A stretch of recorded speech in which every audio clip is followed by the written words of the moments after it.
আসসালামু আলাইকুম রহমতুল্লাহ বারাকাতুহ। সম্মানিত ভিউয়ার, ব্যক্তি থেকে পরিবার, পরিবার থেকে সমাজ, সমাজ থেকে রাষ্ট্র, রাষ্ট্র থেকে বিশ্ব, সর্বত্রই রাজনীতি ছড়িয়ে আছে। আর আমি একজন রাজনীতির ছাত্র হিসাবে, সমাজ কল্যাণের ছাত্র হিসাবে আমি রাজনীতি আর সমাজ নিয়ে আসলে কথা বলি, এবং আমার যে চিন্তা, আমার যে ভাবনা আপনাদের কাছে শেয়ার করার চেষ্টা করি। বর্তমান যে সোশ্যাল মিডিয়ার প্ল্যাটফর্ম, আলহামদুলিল্লাহ, আল্লাহর দরবারে হাজার শুকরিয়া যে এটার মাধ্যমে আমার চিন্তা, আমার ভাবনা বা আমার পরামর্শ আমি লক্ষ লক্ষ মানুষের কাছে পৌঁছে দিতে পারতেছি। এটা না হলে অত সহজ হইতো না। তো আজকে আমার যে রাজনীতির যে প্রসঙ্গটা, আপনি কি রাজনীতি করবেন আসলে কার জন্য? কাউকে খুশি এলিট শ্রেণীর জন্য, যে এরা খুশি হবে? আপনার নিজের জন্য? অথবা যে দরিদ্র পীড়িত, যে অসহায় মানুষ, যে ওই মানুষগুলোর জন্য? এটা আপনার চয়েস। তবে আমার দর্শন বা আমার যে চিন্তা, সত্যিকারের রাজনীতিবিদ রাজনীতি করা উচিত মানুষের জন্য। আর মানুষের জন্য রাজনীতিটা করলে তখন ওইটার যে ফলটা মানুষ পাবে, ওইটার সাথে সাথে আপনিও পাবেন। তাই রাজনীতি করতে হবে মানুষের জন্য। বর্তমান সমাজের যে কিছু কিছু সমস্যা আছে, আমরা ওই সমস্যাগুলা জানি, যেন আসলে চোখ বুজে থাকি, আমরা কাজ করি না। আমরা রাজনীতিটা ওইখানে করি না। আমরা রাজনীতিটা করি ওই যেখানে গেলে আমাদের নগদে আমি কিছু পাবো। ওই দান্দাবাজি আর কি বলে, যে যেখানে যে চাঁদাবাজি বা যাই বলেন, যে যেইভাবে মানুষকে ঠকিয়ে আপনি টাকা আর্ন করতে পারেন, এই রাজনীতিটা করি। এটা রাজনীতি না আসলে। এটা একটা অসুস্থ রাজনীতি। আমি ওই রাজনীতি নিয়ে কথা বলতে চাই না। আমি কথা বলতে চাই সুস্থ রাজনীতি, যে এই রাজনীতি মানুষের কল্যাণ করবে, যেন মানুষের দুঃখ কষ্ট ঘোচাবে, সেই রাজনীতি করার জন্য আমি অনুরোধ করব। আমাদের গ্রাম এলাকাতে, শহর পৌরসভায় আনাচে কানাচে অন্ধকারের মধ্যে কিছু লোক থাকে, যে লোকের আমরা সবাই চিনি জানি, এগুলো আমরা বলি বেশি নেশাগ্রস্ত লোক, গাঁজাখোর, মদখোর, বাবাখোর বা ইয়াবাখোর, বিভিন্ন নামে আসলে এদেরকে আমরা ডাকি। আমরা কিন্তু জানি যে এই লোকগুলা কোথায় কোথায় থাকে, কোন লোকগুলা কি করে, কিন্তু জানার পরও আমরা কিন্তু কোনো চেষ্টা করি না এদেরকে বন্ধ করার জন্য বা এদেরকে করার জন্য। আমরা আস্তে আস্তে পাশ কাটায় চলে যাই। তো এরার এই অপকর্মের জন্য একসময় আপনি নিজেও কিন্তু এটার বলি হন। একসময় দেখা যাচ্ছে আপনার ছেলে, আপনার ভাতিজা, আপনার ভাগ্না হয়তো এদের সাথে গিয়ে জড়িয়ে পড়ছে। তো এভাবে কিন্তু পুরা সমাজকে নষ্ট করছে। তো এটার আরেকটা যে খারাপ দিকটা সমাজের জন্য, ওই জিনিসটি আজকে আপনাদের নজরে আনার জন্য আসলে আমি আজকে ভিডিওটা করলাম। এটা হইছে যে আমরা জানি যে সমাজের নিম্নআয়ের যে লোকগুলা, রিক্সা চালক, অটোরিক্সা চালক, সিএনজি চালক, এই লোকগুলো আসলে খুব কষ্ট করে দিনাতিপাত করে। এদের বেশিরভাগ লোকেরই আসলে কিস্তি থাকে। আমাদের যে সুদের ব্যবসায়ীরা, এনজিওর নামে বিদেশি সংস্থারা বাংলাদেশে ঢুকে এই যে কিস্তি নামে একটা জিনিস ঢুকাই দিছে, পুরা সমাজের দরিদ্র ফ্যামিলি যেগুলো আছে, পুরোটা সমাজের এরা আছে, মানে এদের কোনো স্থিতিশীলতা নেই। আপনি যান গ্রাম এলাকাতে, মহল্লাতে, দেখবেন ওই লোকগুলার মানে স্ত্রীগুলা মানে বেশিরভাগ সুখ ধরতে ঘোরাফেরা করতে থাকে খালি টাকা সংগ্রহ করার জন্য। এরা জানে যে সামনের সপ্তাহে কিস্তি দিতে হবে। এই যে একটা প্যারা, এই যে একটা পেইন, মানে সমাজের যে একটা ক্ষতি করছে এই এনজিও গুলা, আপনি যদি একটু গভীরভাবে পর্যবেক্ষণ করেন আপনি বুঝবেন। আর ওই লোকগুলা কিস্তিতে টাকা এনে উঠে একটা সিএনজি কিনে, অটো কিনে বা রিক্সা কিনে। আর ওইটা চালাইয়া ওরা জীবিকা নির্বাহ করে। মানে প্রত্যেক সপ্তাহে যে কিস্তির ব্যবস্থা করতে হয়, এদের ফ্যামিলির যে ভরণ পোষণের ব্যবস্থা করতে হয়, এই সামান্য আয়ের উপরে। আর এটার উপরে আমরা বলতেছি একটা বড় উপরে খারাপ, যেটা আমি বলতেছিলাম যে গাঁজাখোর, ইয়াবাখোর, বাবাখোর যেগুলো আছে রাস্তার রাস্তায় বসে থাকে, এই সিএনজি চালক, রিক্সা চালক, অটো রিক্সা চালক, সাধারণ নির্মাণের লোকগুলো যখন নিয়ে কয়েক টাকা রুজি করে যাচ্ছে, এদেরকে থামাই দিল হঠাৎ করে। থামাই বলতেছে যে ঠিক আছে দে তোর ইয়া দেখা, গাড়ির কাগজ দেখা। আচ্ছা বলেন তো, বাংলাদেশের একমাত্র মানে মেইন শহর ছাড়া এই রিক্সা চালক বা যারা অটো চালক বা সিএনজি চালক, এরা এই কাগজাতি নিয়ে ঘুরে বলতেছে কাগজ দেখা। আর না দেখাতে বললে তুই এটা চুরি করে আনছস, এই যে তুই যা এই গাড়ি তোর না, এটা চুরি করে আনছস। মানে ওরে আটকাইয়া পরে শেষ পর্যন্ত যা কামাই করছে আজকে ওই টাকাগুলো হাতায় রাখিয়া পরে বিদায় করে দেয়। এটা হচ্ছে বর্তমান সমাজের চিত্র। এটা কিন্তু আমরা জানি, আমরা জেনে শুনো এগুলো প্রতিবাদ করি না। আরেকটা ঘটনা আমি বলতেছি আপনাকে। মানে এক ভদ্রলোক ঢাকা শহরে একটা ছোট চাকরি করে। ছোট চাকরি করে অনেক কষ্ট করে আসলে সে যে দিনের প্রতিবাদ করে, যে ইনকাম করে ওটা দিয়ে মোটামুটি সংসার চলতে পারতেছে। কিন্তু হঠাৎ করে তার হাতের ফোনটা চোরে নিয়ে গেছে।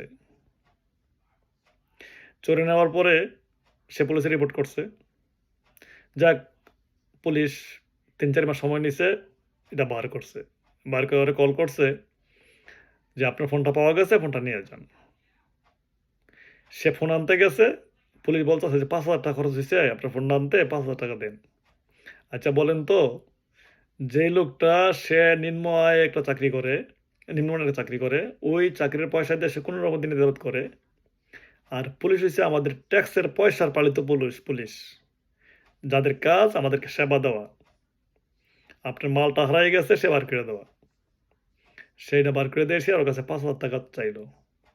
তো তার কিছু করার নাই। তার ফোনের দাম ২০-২৫,০০০ টাকা। তো সে মনে করছে ঠিক আছে আমার কষ্ট হইলো, আমি ৫,০০০ টাকা দিয়া ফোনটা নিয়ে আসি। ফোনটা নিয়ে আসছে। বাসায় আসার পরে তার মহল্লার আশেপাশে যে গাঁজাখোরগুলো ছিল, মানে বাবাখোরগুলো আছে, ওরা জানছে কাহিনীটা। জাইন্না এরা আবার ধরছে। কয় তোমার ফোন হারানো গেছিল, ফোন পাইছো? ওই ফোন তো আমরাই পাইয়ে দিছি, সাহায্য করছি পাইতে। এখন আমাদের টাকা কই? আরে তোদের আবার কিসের টাকা? কয় হ্যাঁ ১০,০০০ টাকা লাগবে। ওখানে থানাকে দিয়েছে ৫,০০০, আর গাঞ্জা করে হচ্ছে ১০,০০০ টাকা।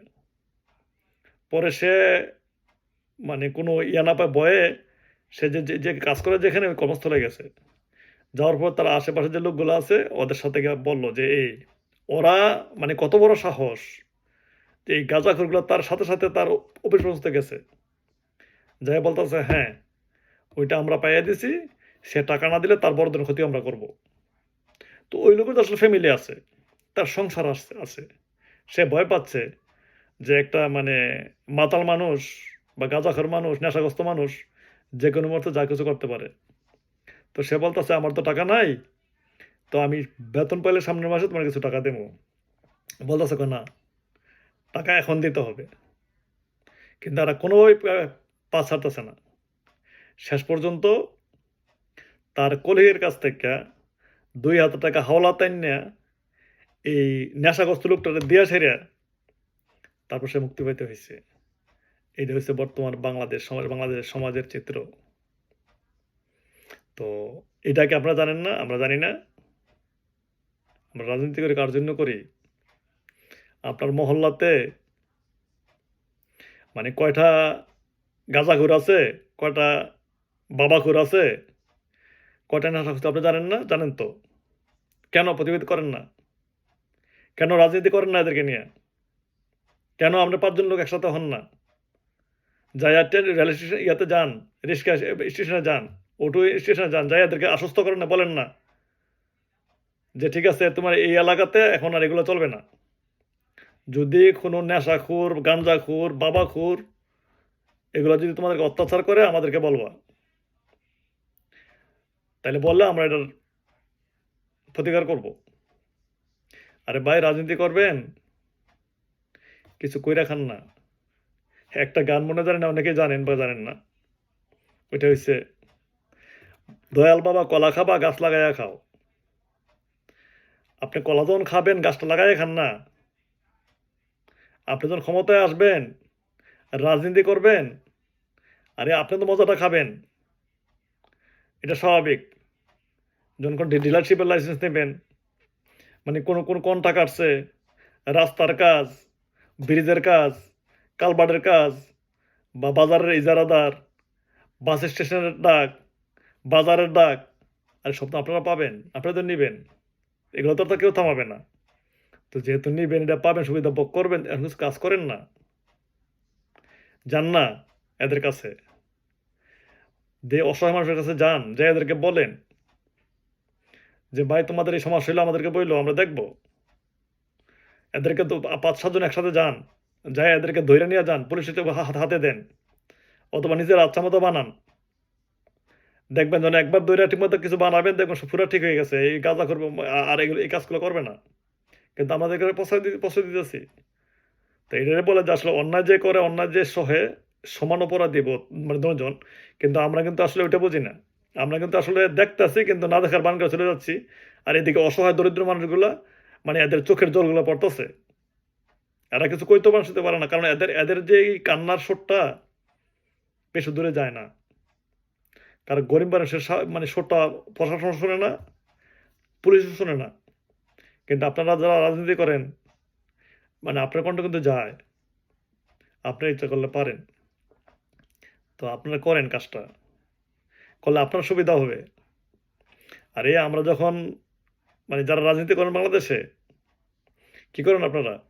ভোটের জন্য রাজনীতি করেন। কারণ ভোট পাইলে ক্ষমতায় যাবেন, গেলেও সব সুবিধা নেবেন। তো আপনারা যখন ভোটের সময় হয়, আপনি যান, কিন্তু লজ্জা লজ্জা লাগে না কিন্তু। যাইয়া বলেন যে ভাই বা বোন বা চাচা জ্যাঠা, মানে আমারে ভোট দেন, আমার নির্বাচিত করলে আমি এটা করব, এটা করব, এটা করব। আপনি কোন মুখে বলেন? যদি ওরা যদি বলে যে ঠিক আছে আপনি এতদিন কোথায় ছিলেন, আপনি কি করছেন, এখন ভোটের জন্য আসছেন, তো কিছু নগদে করে দেখান। এখন কাজ করেন, কাজ করে পরে ভোটের সময় যাবেন, যে বলবেন যে ঠিক আছে দেখেন আমি এই সময়টার মধ্যে এই কাজটা করছি, আর আপনারা যদি আমারে ভোট দেন, আমি ক্ষমতা যাইতে পারি, তাহলে আমাদের জন্য এই কাজগুলো আমি করব। তাহলে মানুষ বিশ্বাস করবে। মানুষ তো বাকিতে বিশ্বাস করে না, আর করবে না। কারণ মানুষ বোঝে এখন, মানুষ সচেতন, যে মানুষ নগদে বিশ্বাসী, বাকিতে বিশ্বাসী না। তো যারা রাজনীতি করবেন, রাজনীতির প্রেক্ষাপট বদলাই গেছে গা, এখন আর আগের মতো নাই।